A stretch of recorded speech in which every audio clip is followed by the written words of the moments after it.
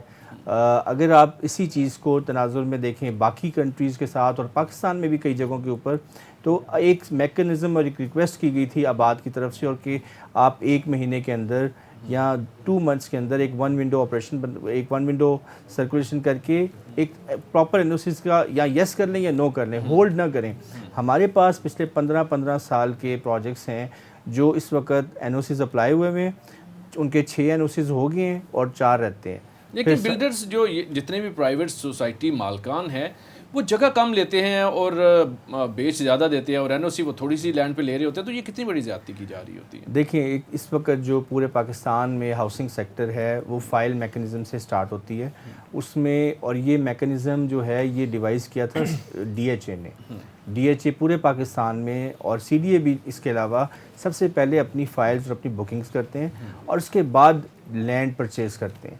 Private sector کے اوپر بیچارے کے جو انویسٹر ہوتا ہے اس کا یہ ایلیمنٹ ہوتا ہے کہ اس نے زمین بھی خریدنی ہے, اس کو کمپیکٹ بھی کرنا ہے, اس کی مشکلات بھی دیکھنی ہے, اور اس کے بعد اداروں کے ساتھ بھی جو ہے پروسیس کرانا ہے, اور پروسیس کو سپیڈ اپ کرانا ہے, اور اپنی چیزوں کو لے کے چلنا ہے, اور پھر ڈیولپمنٹ بھی کرنی ہے, اور پھر بیچنے, اور پھر انسٹالمنٹس لے کے آنی ہے.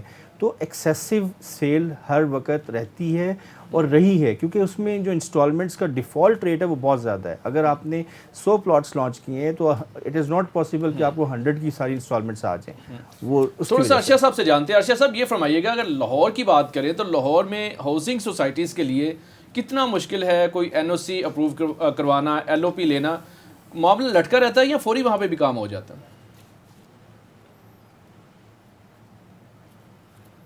جی بہت شکریہ. اصل میں اس پہ میں تھوڑی سی آپ کو میں بتانا چاہوں گا کہ جب بھی یہاں پہ کوئی سوسائٹی بنی جاتی ہے تو ہم نے سب سے پہلے ڈیولپر کو یہ دیکھنا کہ ڈیولپر کے پاس لینڈ موجود ہے, اور وہ جتنی لینڈ ہے اتنی ہی سیل کر رہا ہے, اور اس کے پاس NOC موجود ہے یا نہیں ہے. NOC یہاں پہ ہو یہ رہا ہے ہمارے اس ایریا میں, یا لاہور کی بات کر لیں یا پورے پنجاب میں, پاکستان میں اب ایک ٹرینڈ چل گیا ہے کہ اگر آپ کے پاس 10 ایکڑ جگہ ہے تو آپ اس کو سیل کرتے ہیں 100 ایکڑ کے حساب سے. اس کے بعد آپ جاتے ہیں NOC لینے کے لیے. جب آپ NOC لینے جاتے ہیں اس سے پہلے اینٹی کرپشن ہو گیا, FIA ہو گیا, نیب ہو گیا, وہ سارے محکمے آپ کو پہلے جکڑ کے بیٹھے ہوتے ہیں.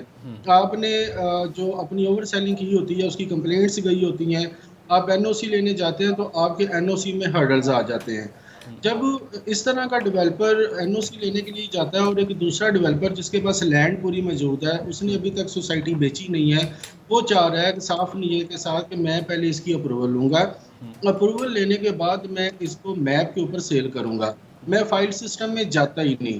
تو جس بندے نے فائل سسٹم میں اوور سیلنگ کی ہوئی ہے, جس نے 1 ایکڑ کو 100 ایکڑ بنا کے بیچا ہوا ہے, اس بندے کی وجہ سے جو کوئی ریئل پارٹی ہوتی ہے انہیں بھی NOC لینے میں دشواریاں آتی ہیں.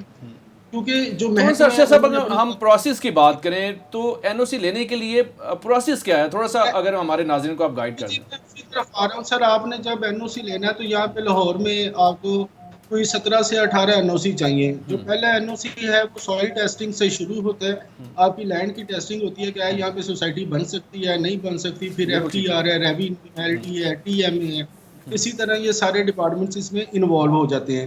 تو ڈیولپر اگر کوئی ریئل ڈیولپر ہے اور نیک نیتی کے ساتھ وہ سوسائٹی بنانا چاہ رہا ہے تو اس کو بھی یہاں پہ کم از کم 6 مہینے سے لے کے اور 1 سال کا عرصہ درکار ہے, جس میں اسے NOC لینا ہے, اور NOC لینے کا ٹائم لگتا ہے اس کو. ٹھیک ہے. اور لاہور میں تو اسپیشلی آپ کہہ لیں کہ آپ نے اگر سوسائٹی کا NOC لینا ہے تو آپ کو بے تحاشا چکر لگانے پڑتے ہیں ڈپارٹمنٹس کے. آپ کو انڈر دی ٹیبل ملنا پڑتا ہے, آپ کو سفارشیں ڈھونڈنی پڑتی ہیں. آپ بے شک ایک جینون ڈیولپر ہیں یا آپ نے صرف فائلیں بیچی ہیں اور آپ نے آگے کچھ نہیں کرنا. کوئی بھی بندہ یہاں پہ وہ جب محکموں میں جاتا ہے تو سر یہاں پہ بہت زیادہ اسے ضلالت دی جاتی ہے. اس وجہ سے بھی کچھ لوگ ہاؤسنگ سوسائٹی سے پیچھے ہو گئے ہیں, ان کی اپروچز نہیں ہیں یا وہ انڈر دی ٹیبل کام کرنے کو مناسب نہیں سمجھتے. وہ لوگ پھر یہ کرتے ہیں کہ وہ اپنی جتنی لینڈ پڑی ہوئی ہے اس کو as a private land sale کر دیتے ہیں, سوسائٹی کی طرف آتے ہی نہیں. جو بندہ یہاں پہ سوسائٹی کی طرف آتا ہے نو ڈاؤٹ وہ پیسے کماتے ہیں. ریئل اسٹیٹ میں ہاؤسنگ پروجیکٹ میں بہت اچھے پیسے ہیں, لیکن سر آپ کو تاحیات محکموں کے ساتھ چلنا پڑتا ہے. آپ کو تاحیات ہر قسم کی بلیک میلنگ سے نپٹنا پڑتا ہے, اور آپ کو اب سارا کچھ کلیئر ہونے کے باوجود بھی آپ لٹکے رہتے ہیں. تاحیات آپ کسی نہ کسی معاملے میں لٹکے ہوئے ہیں یہاں پہ. بالکل ٹھیک ہے. میں کاشف صاحب سے تھوڑا سا اس پہ موقف لیتا ہوں. کاشف صاحب, ایک جینون بندہ ہے, وہ ہاؤسنگ سوسائٹی شروع کر رہا ہے, NOC وہ لینا چاہ رہا ہے, لیکن اس پروسیس کو بڑا لمبا بنا دیا جاتا ہے. محکمے جان بوجھ کے کرتے ہیں, یہ واقعی یہ پروسیس بڑا لمبا ہوتا ہے. آپ کیا کہیں گے؟ بہت شکریہ سائی صاحب. اس طریقے سے ہے کہ یہ 2 وے کام ہے. جہاں پہ آپ ساری بات محکموں بھی کرتے ہیں تو وہاں یہ جو ڈیولپر ہیں ان کے بھی ایشوز ہیں. اگر کسی بندے کی بالکل کلیئر لینڈ ہے تو اتنا بڑا ایشو نہیں ہے, لیکن یہ جس طرح میں اسلام آباد کی بات کروں تو یہاں CDA ہے, تو CDA کو یہ کرنا چاہیے کہ ایک ساری جو چیک لسٹ ہے وہ بالکل اس کو اوپن کر دے. اس کو ہڈن رکھنے کی یا اس کو بار بار لوگوں کو بلانے کی ضرورت کی ہے. جب آپ لوگوں کو بار بار بلاتے ہیں یہ ایشو ہے وہ ایشو ہے تو اس کی وجہ سے وہ لوگ پریشان ہوتے ہیں, اور پریشانی کے بعد جا کے وہ معاملات خراب ہوتے ہیں. لیکن یہاں پہ ایشو یہ ہے کہ یہ ڈیولپر جو ہیں یہ اتنا مشکل NOC لینا نہیں ہے. یہ سارے NOC سے پہلے آپ کو پتہ ہے LOP ہوتا ہے. اور آپ اگر اسلام آباد کی بات کریں تو اسلام آباد میں تقریباً 90% 80% جو ہاؤسنگ سوسائٹیز ہیں ان کے پاس LOP ہیں, لیکن وہ جب LOP لے لیتے ہیں LOP کو اس کو وائلیٹ کرتے ہیں. LOP کے اوپر جو پلاٹ آپ کے ریزرو کیے ہوتے ہیں, گریو یارڈ کے پلاٹس ہیں, جو اسپورٹس کے جو ہیں, جو اسکول کے پلاٹ ہیں, ایمینٹیز کے جتنے پلاٹ ہیں, وہ سارے اس کو وہ بیچ دیتے ہیں. اچھا جب وہ وائلیشن کر دیتے ہیں LOP کی تو وہ پھر NOC لینے آتے نہیں ہیں. تو اس کی وجہ سے وہ زیادہ کمپلیکیٹڈ ہو جاتی ہیں چیزیں, اور جس کی وجہ سے پھر وہ ڈیولپر بھی اور وہ محکمہ بھی بدنام ہوتے ہیں کہ جی وہاں سے جس طرح انہوں نے کہا کہ وہ نیب آ جاتی ہے, FIA آ جاتی ہے. اسی طریقے سے پھر وہ اگر یہاں پہ متعلقہ محکمہ جو CDA ہے تو وہ جس LOP وائلیٹڈ LOP ہے اس کو وہ کیسے NOC دے گا, تو وہاں سے پھر معاملات خراب ہوتے ہیں. وہاں سے پھر شاید انڈر اینڈ باتیں بھی ہوتی ہیں, سارا کچھ ہے. لیکن اس میں یہ سمجھتا ہوں کہ کم از کم اسلام آباد کی حد تک آپ ایک صرف محکمے کو مورد الزام نہیں ٹھہرا سکتے, بلکہ یہ دونوں آپس میں ملے ہوئے ہیں. جہاں پہ اس شہر کی جو تباہی کرنے میں یہ ڈیولپر پورے انوالو ہے, اور اسی طریقے سے CDA بھی ہے. CDA کا میں اس لیے CDA کو مورد الزام ٹھہراتا ہوں کہ جس نے LOP کی وائلیشن کی فوری طور پر اس کی ہاؤسنگ کو اسی وقت ٹیک اوور کرنا چاہیے. آپ اس کو ٹائم کیوں دیتے ہیں؟ جب اس کو ٹائم ملتا ہے تو اس ٹائم میں وہ اپنی اور سیلنگ کر رہا ہوتا ہے, اور وہ پلاٹ بیچتا ہے, اور وہ فائلیں بیچتا ہے. At the end of the day جو عام آدمی ہے, جو ایک بیچارہ اوورسیز پاکستانی باہر بیٹھا, اسے 10 سال بعد پتہ چلتا ہے جی اس کے پاس. آپ اوورسیز پاکستانی کی بات کر رہے ہیں تو آصف صاحب یہ جو اوورسیز پاکستانی ہے وہ کتنا متاثر ہوتے ہیں؟ کیونکہ جب وہ دیکھتے ہیں کہ اس سوسائٹی کے پاس NOC ہے, یعنی اسی بیس پہ وہ انویسٹمنٹ کر رہے ہوتے ہیں. سوسائٹی کو NOC لینے کے لیے کیا کیا پاپڑ جو ہے ویلنے پڑتے ہیں وہ تو وہ نہیں جانتے, اور ان کی کوشش ہوتی ہے کہ اپرووڈ سوسائٹی میں انویسٹمنٹ کریں, نہ کہ وہ ایسے پروجیکٹ میں انویسٹمنٹ کریں جس کا وجود ہی نہیں ہے, جس کے پاس NOC نہیں ہے. تو یہ سارا جو اوورسیز کلائنٹ ہے وہ اسی پہ بیس نہیں کر رہا ہوتا. دیکھیں اگر اس وقت آپ اسی ایریے میں اسلام آباد راولپنڈی کے ایریے میں RDA کی 250 سے زیادہ پروجیکٹس ہیں جو کہ سبمیشن ہوئی ہے فار NOCs, جن میں سے ٹوٹل 150 ایسے ہیں جن کو انہوں نے پروسیس کر کے اپنی سائٹ پہ لکھا ہوتا ہے کہ یہ ہمارے پاس پروسیس میں ہے. باقیوں کی وہ لسٹ آ گئی, یہ بھی انلیگل ہے. اب پرابلم یہ ہے کہ یہ ایک دن کا پروسیس نہیں ہے, یہ 1 سال سے 2 سال پروسیس لگتا ہے تمام چیزوں کو کمپلیٹ کرتے ہوئے, اور وہ اس کو ساتھ ساتھ مانیٹر بھی کیا جاتا ہے. ہمارے ہاں انفارچونیٹلی جو اوورسیز پاکستانیز ہیں وہ کیونکہ ویسے ہی ایک خوف زدہ ہوتے ہیں کہ شاید ہمارے ساتھ پاکستان میں کوئی ایسی چیز نہ آ جائے یا پرابلم نہ آ جائے, تو اگر ان کا کانفیڈنس اسٹیبلش کرنے کے لیے لوگوں کو یا پروجیکٹس کو آپ سکویز کر کے اور امیجیٹلی این او سیز دیں فیز 1 کا، فیز 2 کا، فیز 3 کا، تاکہ وہ اسٹیپ وائز اپنی ڈیولپمنٹس کر کے نیکسٹ اسٹیپ پہ جاتے جائیں. جتنا آسان بنائے گا این او سی کا اتنی زیادہ انویسٹمنٹ آئے گی، سرمایہ کار پاکستان میں آئیں گے. وقت ہے ایک بریک کا، ملتے ہیں بریک کے بعد. ویلکم بیک ناظرین. پروگرام کے آخری حصے میں ہم بات کریں گے اسلام آباد میں جو ماسٹر پلان ہے اس کو تبدیل نہیں کیا گیا، اس کو ریوائز نہ کرنے سے شہر کا بگاڑ جو ہے وہ ہو چکا ہے، اور اس بگاڑ کی کیا وجہ ہے اور اس کا ذمہ دار کون ہے، ہم اس پہ بات کریں گے. اور اس کے ساتھ ساتھ ہم بات کریں گے کہ گرمیاں آتے ہی اسلام آباد میں ظاہر پانی کی قلت ہو جاتی ہے، تو اس کو پورا کرنے کے لیے کیا واقعی کوئی اقدامات کیے جاتے ہیں. بات کا آغاز کریں گے ہم کاشف عباسی صاحب سے. کاشف صاحب، آپ سے میں یہ جاننا چاہ رہا ہوں کہ جس طرح آپ جانتے ہیں اسلام آباد بڑا خوبصورت شہر ہے اور دنیا میں اس کی اپنی ایک الگ پہچان ہے، لیکن ہم دیکھ رہے ہیں کہ آبادی تو بڑھتی جا رہی ہے، جو پہاڑ ہے اس کو کاٹے جا رہے ہیں. تو ایک جو ماسٹر پلان ہے کیا اس کو ریوائز کیا جا رہا ہے، کوئی اس پہ کام کا آغاز ہوا ہے، کیا کہیں گے اس حوالے سے؟ جی، اسلام آباد جو آپ کو بتایا کہ دنیا کا ایک بہترین کیپٹل سٹی تھا، اور خوبصورت ایک 1960 میں ڈاکسی آئیڈیس جو ایک یونانی فرم تھی، انہوں نے بڑا محنت سے کام کیا اور اس کے پورے ایک پلاننگ کے ساتھ ڈیولپ کیا. انفارچونیٹلی یہ ہوا کہ اسی فرم نے، اسی ڈاکسی آئیڈیس نے یہ کہا کہ آپ نے اس ماسٹر پلان کو آفٹر ایوری 20 ایئر آپ نے اس کو ریوائز کرنا ہے جو اس وقت کی ضرورت ہوگی. یہاں بدقسمتی کے ساتھ اس شہر کے ساتھ ہوا کیا کہ وہ ماسٹر پلان آج تک ریوائز نہیں ہوا. جب وہ ریوائز نہیں ہوا تو اس کی وجہ سے مسائل بڑھتے گئے اور آج کی صورتحال یہ کہ آپ دیکھ لیں آپ کا جو شہر ہے، خوبصورت ترین شہر تھا، اس کا حلیہ ہی بگڑ گیا. آپ اگر وہاں مری والی سائڈ سے انٹر ہوتے تو آپ براکو کو دیکھیں، جو مشروم گروتھ اناتھرائزڈ وہ ساری بلڈنگز ہیں. اسی طریقے سے آپ جائیں ترنول پہ یا اس کے جتنے آؤٹرز جو پارٹ ہیں تو وہ تو ایک بالکل ایک سلمز نما اسلام آباد بنتا جا رہا ہے. اس کی ریزن یہ ہے کہ آج کی ڈیٹ تک اس کا جو ماسٹر پلان تھا وہ ریوائز نہیں کیا گیا. ہاں، بدقسمتی کے ساتھ 44 اور 45 کے قریب اس میں سلیکٹڈ چینجز کی گئی، جو بھی گورنمنٹ آتی گئی جس کو جتنی ضرورت تھی. جس طرح 1992 میں انہوں نے زون 4 پہلے جو اس کے جو 5 زون ہے، جس آصف صاحب نے بھی بتایا، انہوں نے کہا کہ زون 4 جو بیسیکلی تھا وہ گرینری کے لیے اور پانی کے لیے وہ تھا. انہوں نے کہا اس میں ہاؤسنگ الاؤ کر دو. اچھا، اس وقت انہوں نے ہاؤسنگ الاؤ کر دی لیکن اس کی کوئی اسٹڈی نہیں کروائی کسی کنسلٹنٹ سے، کسی فرم سے نہیں، بس وہ اپنی مرضی کے مطابق تبدیلیاں ہوتی رہی. اور آج اس شہر کی صورتحال آپ کے بالکل سامنے ہے. جب پی ٹی آئی کی گورنمنٹ آئی تو انہوں نے کہا کہ ہم ماسٹر پلان کو ریوائز کریں گے. کمیشن بھی بن گیا. اچھا، اس کمیشن نے میٹنگز کی، آتے رہے، بیٹھتے رہے، چائیں چلتی رہی. آخرکار اس نے کیا کہ 2-2.5 سال بعد ایک انٹرم رپورٹ بنا دی کہ جناب یہ جو ہم نے کوئی بائی لاز سارے آپ کے ریوائز کر دیے اور اس کی پراپر جو آپ کی ریویژن ہوگی وہ ایک کنسلٹنٹ کرے گا. اچھا، وہ جو ان کے بائی لاز ریوائز کی وہ کمرشل بلڈنگز کے کر گئے، وہ بنی گالا کو ریگولائز کر گئے. لیکن آج کی ڈیٹ تک وہ ماسٹر پلان کا جو کمیشن نہ وہ دوبارہ کہیں بن سکا، نہ اس کی کوئی ریویژن ہوئی، نہ کسی انٹرنیشنل فرم کو یا نہ کسی کنسلٹنسی فرم کو آج تک ہائر کیا گیا.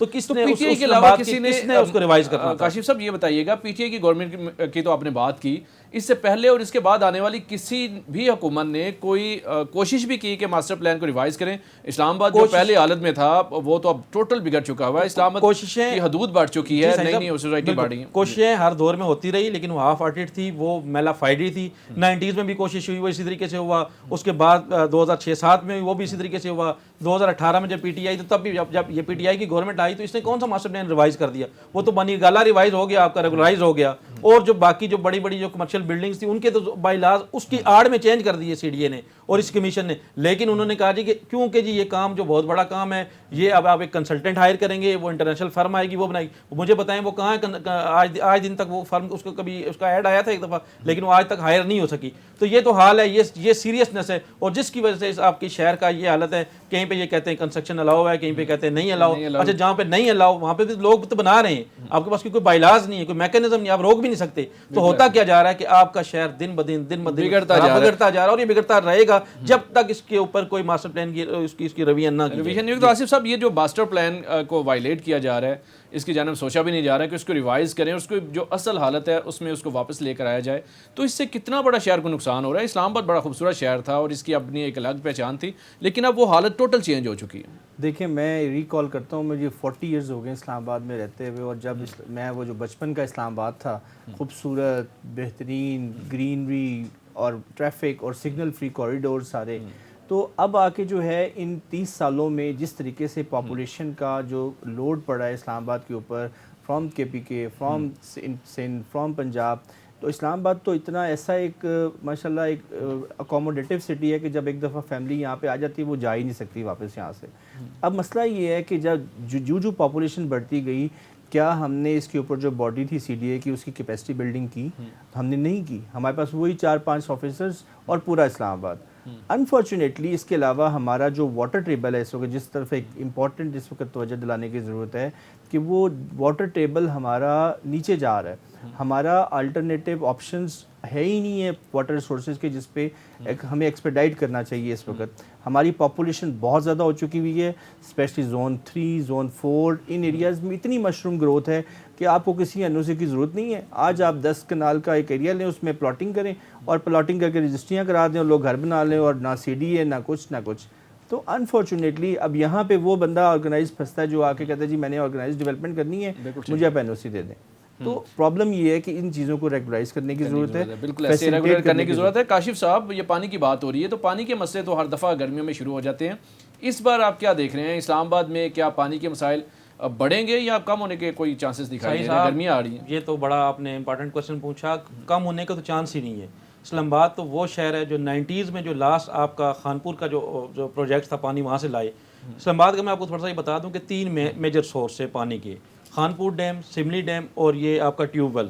تو ٹوٹل جو ایک سی ڈی اے نے خود اسٹڈی آج سے 10 سال پہلے کروائی تھی، اس کے مطابق جو اسلام آباد کی اس وقت کی جو ریکوائرمنٹ ہے، آج کی جو نیڈ ہے وہ 230 ایم جی ڈی ہے. 230 ایم جی ڈی پانی اس شہر کو ریکوائرڈ ہے. لیکن آپ حیران ہوں گے کہ سی ڈی اے پرووائڈ کتنا کر رہا ہے؟ 70 ایم جی ڈی. کیوں؟ اس کی ریزن یہ ہے کہ جو 90s کے اس کے بعد تو کوئی اور انہوں نے کوئی ایکسپلور ہی نہیں کیا، نہ کوئی ڈیم بنا نہ کوئی اور کام ہوا. اور جس آصف صاحب نے کہا کہ انڈر گراؤنڈ جو آپ کا واٹر ٹیبل ہے وہ تو بہت تیزی کے ساتھ وہ سوکھتا جا رہا ہے. تو یہ تو انتہائی خوفناک صورتحال ہے، اور بالکل مجھے کسی قسم کا کوئی نہ، بلکہ یہ ہر دن بڑھتی جائے گی آپ کی یہ جو پانی کی شارٹیج ہے. نہیں ہے کہ آپ کا سملی ڈیم جو ہے جو اس کی کیپیسٹی تھی اس سے بھی زیادہ آپ کو، کیونکہ اس پہ صفائی کی ضرورت ہے اور نیا ڈیم بنا نہیں. 90s میں لاسٹ آپ کی اسکیم آئی جو خانپور سے پانی اسلام آباد میں آتا ہے، وہ 8 ایم جی ڈی کے قریب. تو ایشو یہ ہے کہ جب آپ آبادی اتنی تیزی سے بڑھ رہے ہیں تو آپ اس کی طرف کیوں نہیں سوچتے؟ پانی پرووائڈ کرنا بھی تو اسٹیٹ کا کام ہے نا. بالکل یہ مسئلہ، لیکن آپ کیوں نہیں لے کے جاتے؟ آپ غازی پور جو پروجیکٹ ہے، وہ پروجیکٹ سعید صاحب میں نے جرنلزم شروع کی 2007 سے لے کے آج دن تک وہ پروجیکٹ فائلوں میں ادھر سے ادھر گھوم رہے ہیں. اگر وہ پروجیکٹ ہو جاتا تو آپ کو 100 ایم جی ڈی اسلام آباد کے لیے اور 100 ایم جی ڈی جو آپ کو پنڈی کو پرووائڈ ہونا تھا. اچھا اس پہ کوئی کام نہیں ہو رہا. چھوٹے چھوٹے اسمال ڈیمز بنائے آپ. اوپر مرگلا پہاڑ کا جتنا بھی پانی آتا ہے، یہ سارا پانی یہاں آپ کے گندے نالوں میں آ کے شامل ہوتا ہے، اور یہاں سے ہوتا ہوا سیدھا نالا لئی، اور نالا لئی سے ہوتا ہوا سارا ضائع ہو رہا ہے. عباسی صاحب، یہ خبر یہ بھی گردش کر رہی ہے کہ پہلے بھی تو ایک روڈ ہے ہی ہے، لیکن مزید کوئی اس پہ روڈ بنائی جا رہی ہے. تو آپ نہیں سمجھتے کہ اس سے جو مارگلا پہاڑ کا ایکو سسٹم ہے وہ اس سے متاثر ہوگا؟ جی بالکل. آپ میرے خیال میں اس روڈ کی بات کر رہے ہیں جو سی ڈی اے نے حالیہ دنوں میں ایک فیصلہ کیا کہ پیر سواوا کے مقام سے لے کے بریمام تک ایک نیا 5.5 کلومیٹر کا روڈ بنا دیا جائے. اگر آپ کو پتا ہوگا کہ لاشاری صاحب کے زمانے میں یہ زو سے لے کے منال تک کا جو یہ پہلے ایک پرانا روڈ ہوتا تھا، سنگل روڈ تھا، اس کو کھلا کیا گیا اور اس کا سارا ایکو سسٹم ہمارا تباہ ہوا، سارا ماحول سارا وہاں کا خراب ہوا. آپ دیکھیں کبھی آپ خبریں پڑھتے ہیں کہ چیتا فلاں گھر میں آ گیا جی، سیت پور میں آ گیا ہے. اب آپ جائیں تو روڈ پہ آپ کو منکیز بیٹھے کیوں ہیں؟ ان کی وائلڈ لائف جو ساری وہاں پہ ڈسٹرب ہو چکی ہے. تو اب یہ ایک نیا 5.5 کلومیٹر کا روڈ پیر سواوا سے بریمام تک لانا، یہ تو آپ کی پہاڑ جو ہے اس کی خوبصورتی ختم ہو جائے گی. اور اسلام آباد کے یہ لنگز ہیں، یہ آپ کو فریش جو ہے ہوا اور آکسیجن دیتے ہیں. تو یہ تو بالکل ایک تباہی کی طرف چلے جائیں گے. تو میں نہیں سمجھتا اس پہ کافی انوائرمنٹلسٹ جو ہیں وہ کافی اپنی آواز ریز کر رہے ہیں. تو شاید سی ڈی اے کو اس پہ بیک فٹ پہ جانا پڑے. آصف صاحب، ابھی آپ دیکھ رہے ہیں کہ جو مارگلا روڈ ہے اس پہ بھی کام جاری ہے، اور خاص کر جو پشاور روڈ سے اب آتے ہیں تو اس کو D12 اور پھر E11 جو ہے اس سے ملایا جا رہا ہے. تو کیا سمجھتے ہیں کہ کیا یہ جو روڈ ہے اس پہ ٹریفک کا بہاؤ، کیونکہ آپ جانتے ہیں پشاور روڈ پہ ٹرک اور ہیوی ٹریفک ہوتی ہے، تو وہ ساری ادھر نہیں ٹرن لے لیں گے اور اس سے یہاں پہ مسائل پیدا ہوں گے ٹریفک کے؟ دیکھیں اسلام آباد انٹرنس کا پہلے کشمیر ہائی وے اور سری نگر ہائی وے کے علاوہ اس سائڈ سے ایکسیس نہیں تھی. تو انفارچونیٹلی کسی نے بھی اگر وہ 26 نمبر سائٹ کے اوپر بلاک کر دی ٹریفک تو آپ پورا اسلام آباد چوک ہو جاتا تھا. تو یہ تو پیرلل میکانزم کے پوائنٹ آف ویو سے انہوں نے اسٹیبلش کیا کہ یہ روڈ ہونی چاہیے اور نیٹ ورک ساتھ میں کنیکٹیوٹی، کیونکہ اسلام آباد میں جس طرح باقی میجر سٹیز میں دنیا میں ٹریفک روز صبح جاب کرنے آتی ہے اور شام کو واپس جاتی ہے، تو اسلام آباد کے بھی پاس ایریاز میں ٹیکسلا، ان ایریاز میں گجر خان سے بھی لوگ آتے ہیں اور جاب کرتے ہیں، شام کو واپس جاتے ہیں. اب ٹائم کے ساتھ ساتھ اس چیز کی نیڈ تھی کہ روڈز بڑھنی چاہیے، ایکسیس سمپل ہونی چاہیے، ٹائم ڈیوریشن کم ہونا چاہیے. تو پہلے جو ٹیکسلا سے لے کے 0 پوائنٹ تک کا سفر 40 منٹس کا تھا، اب وہ شاید 15-20 منٹس تک آ چکا ہے. تو اس کو تو اپریشیٹ کرنا چاہیے کہ اس لحاظ سے کنیکٹیوٹی اسٹیبلش ہوئی ہے. ہاں یہ پوائنٹ ضرور ہے کہ اس کے ارد گرد جتنی اب مشروم گروتھ ہو جائے گی جس جگہ پہ بھی اس کا انٹرچینج آتا ہے اور وہاں سے ایگزٹ ہوتا ہے اور پھر ساتھ ساتھ آپ کو بالکل ایک پیرالل روڈ کی ضرورت تھی. کاشف صاحب کیونکہ وقت بڑا ہمارے پاس شارٹس ہے, میں آپ سے یہ آخر میں جاننا چاہوں گا کہ یہ جو مختلف شاہراہوں کے جو ترقیاتی منصوبے جاری ہیں, خاص کر ہم بات کریں ایکسپریس وے کی, تو کوئی آئیڈیا ہے؟ لوگ بڑی اذیت کا یہاں شکار ہیں, اور خاص کر جب رش آورز ہوتے ہیں, چھٹی کے اوقات ہوتے ہیں, بڑی لمبی یہاں ٹریفک جام ہے, ایک معمول بن چکی ہے, شہری اذیت میں مبتلا ہیں. تو تھوڑا سا ہمارے ناظرین کو بتائیے گا کہ یہ کب مکمل ہو رہا ہے اور کب اذیت سے ان کو یہاں چھٹکارا ملنے جا رہا ہے؟ جی فیصل صاحب, اس وقت ایکسپریس وے پہ 2 میجر جو پروجیکٹ چل رہے ہیں. ایک تو آپ کا کرنگ سے لے کے PWD تک جو 2 کلومیٹر کا روڈ ہے وہ پچھلے سال شروع ہوا تھا, تو وہ ایکسپیکٹڈ یہ ہے کہ وہ اس سال جولائی کی اینڈ تک, CDA تو کہتا ہے کہ جون میں, لیکن جون تک ہونے والا نظر نہیں آ رہا, جولائی کی اینڈ تک وہ آپ کا جو یہ 2 کلومیٹر کا جو ہے پیچ, جس سے اسی ایریا میں زیادہ مسئلہ ہوتا ہے, تو وہ تو ہو رہا ہے, کمپلیٹ ہو رہا ہے. اور آپ کا جو بڑا پروجیکٹ ہے جو آگے پھر GT روڈ تک ہے, اس پہ جو PC1 کے مطابق جو اس کی ڈیڈ لائن ہے وہ اگلے سال مطلب مارچ 2024 میں ہے. لیکن آپ کو پتہ ہے کہ یہاں کون سے پروجیکٹ PC1 کے مطابق پورے ہوتے ہیں, تو شاید, لیکن یہ ہے کہ کم از کم آئی ہوپ کہ اگلے سال وہ بڑا پروجیکٹ جو آپ کا GT روڈ تک یہ ساری روڈ تھرو ہو جائے گی. بالکل ایسے بہت شکریہ کاشف عباسی صاحب, بہت شکریہ آصف چودھری صاحب. ناظرین, بات کی ہے کہ اسلام آباد میں جو جاری منصوبے ہیں, خاص کر ایکسپریس وے پر جو تعمیراتی کام ہے, امید کرتے ہیں کہ CDA مکمل کرے گا اپنے وقت پر, اور جو شہری ہیں ان کو اذیت سے چھٹکارا ملے گا. ناظرین, آئندہ ہفتے کسی نئے ٹاپک کے ساتھ دوبارہ حاضر ہوں گے. اجازت دیجیے, اللہ حافظ.